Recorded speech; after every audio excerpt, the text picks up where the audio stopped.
eu sou Michele Mello, seja muito bem-vindo ao canal Michele Mello. Sou graduada pela Universidade Federal da Paraíba em Biblioteconomia e sou pós-graduada em Psicologia Organizacional.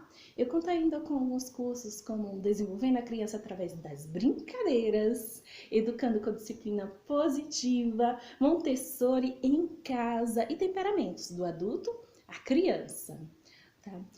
Antes de começar o nosso conteúdo de hoje, eu quero mandar um beijo especial para minhas seguidoras, a Márcia, que foi a sugestão do nosso tema de hoje. Márcia, um beijo grande, amo muito você, viu? Um beijo pro Lucas, o filhinho dela, tá? Que é uma gracinha, que é um menino extraordinário, um menino assim maravilhoso, que eu também tenho muito carinho, muita afeição. E outro beijo especial para Valda, a educadora fantástica, que também é minha seguidora. Um beijo no coração. Obrigada porque você me inspira muito com seu trabalho, com seu jeito de ser, viu? Muito obrigada mesmo. E hoje a gente vai falar sobre um tema bem especial. Um tema que foi estudado através de um livro. Eu fiz o curso, né, de temperamentos da criança ao adulto, e também tem o livro da Isa Minatel, que é uma psicopedagoga, uma profissional assim, fantástico, que eu super recomendo. Temperamentos Sem Limites é o nome do livro, que é bem interessante, tá? Para você entender um pouco mais profundamente sobre esse assunto que a gente vai conversar sobre hoje, tá? Então vamos lá, vamos falar sobre o temperamento da criança. Basicamente, ela nos traz as informações de que, dentro da pesquisa científica que ela fez, é que existe 4 temperamentos, tá? O colérico sanguíneo, o melancólico e o flemático. Isso aí é para a gente conseguir entender a criança, né, e até mesmo o adulto de formas como ele age, o que eles decidem fazer, quais são as suas reações. E interessante que esse tipo de temperamento, né, se você tem mais porcentagem de um ou de outro, interfere até nas coisas que você se alimenta, na forma que você quer a alimentação. É muito interessante essa pesquisa e aí vamos falar um pouquinho, né, sobre esses 4 temperamentos. Esses temperamentos, eles são basicamente divididos para a gente poder entender um pouco mais simplificadamente, como os temperamentos da raiva, tá? E os temperamentos da tristeza. Tá? Então, assim, quem é do temperamento da raiva tem mais ação, mais atitude, mais vigor na hora da reação. Quem é do temperamento da tristeza, voltado para a tristeza, tem a melancolia mesmo, o choro mais contido, né? Baixa a cabeça, fica mais submisso às ordens do adulto. Geralmente é assim. Então, em cada pessoa tem esses 4 temperamentos, sendo que o percentual é mais de um, dominante mais de um, né? Que a gente geralmente explica o porquê da pessoa ser assim, porquê da criança agir de determinada maneira, tá? Isso é uma forma da gente poder entender o ser humano para que a gente possa trabalhar de forma mais efetiva e mais respeitosa a criança, tá? Quanto mais a gente entende aquele ser, mais a gente vai saber adequadamente lidar com situações do nosso dia a dia, tá? E de forma mais respeitosa para que essa criança, né, esse ser, ele possa se desenvolver na sua plenitude, né, na sua maximitude, né? Então, a gente vai entender um pouquinho porque essa criança reage dessa maneira, desse jeito, e porque a outra criança reage de outra maneira, mesmo sendo filho do mesmo pai, da mesma mãe, tendo a mesma criação, tendo sido criado do mesmo jeitinho, com as mesmas perspectivas informacionais e tudo. Então, é interessante que a gente pode perceber na mesma família, né, filhos completamente diferentes, e isso é muito explicado por questões do temperamento.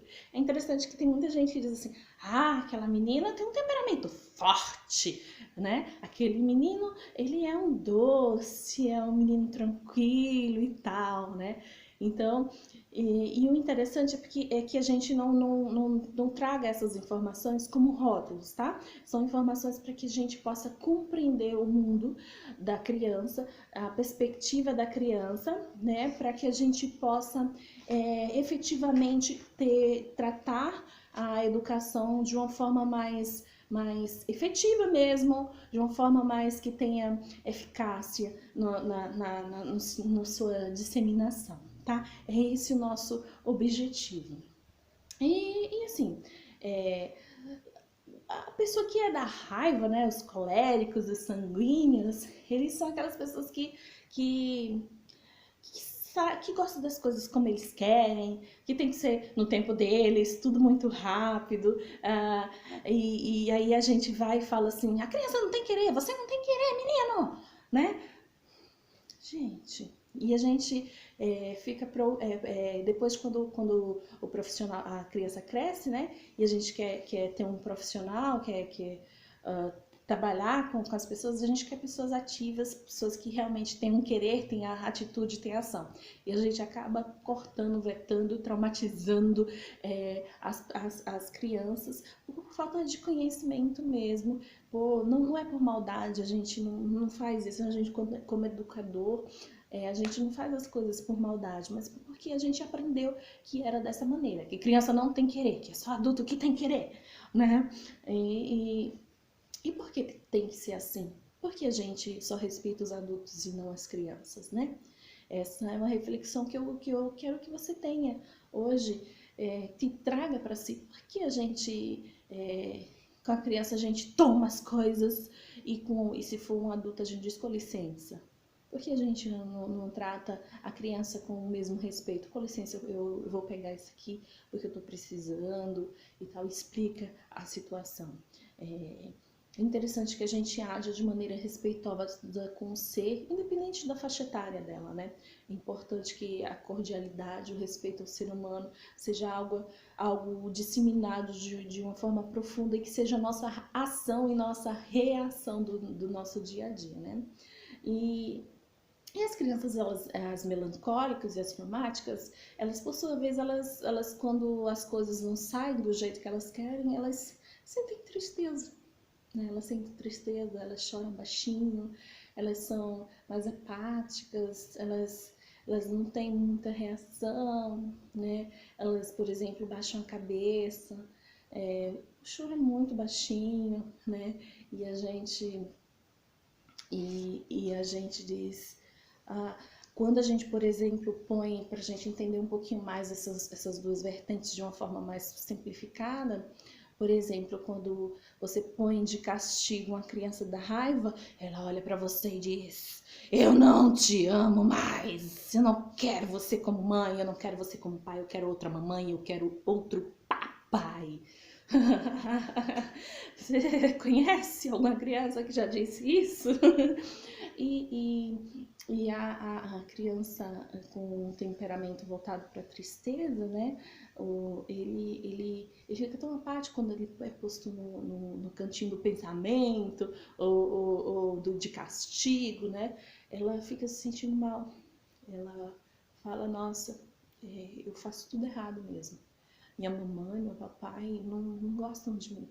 Eu sou uma pessoa que não mereço amor, eu preciso ser realmente punida. Sabe? E assim, e crianças muito pequenas, quando as pessoas dizem assim, mudam, né, esse termo do castigo para o cantinho do pensamento, crianças muito pequenas, elas não vão refletir sobre o que elas fizeram, porque elas ainda não têm, né, o desenvolvimento cerebral maduro o suficiente para refletir como a gente adulto faz, tá? Então não surte tanto efeito esperado.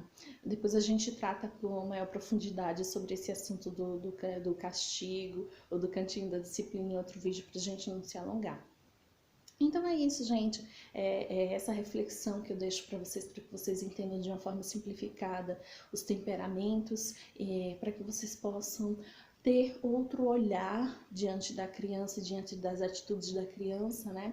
Para que a gente possa verdadeiramente ter uma tratativa mais eficiente e eficaz com relação nossas crianças, para a educação delas. Um abraço, um beijo, um abraço muito apertado, um cheiro grande para todos os meus seguidores, que vocês fiquem com Deus e muito sucesso aí na caminhada de vocês. Um abração!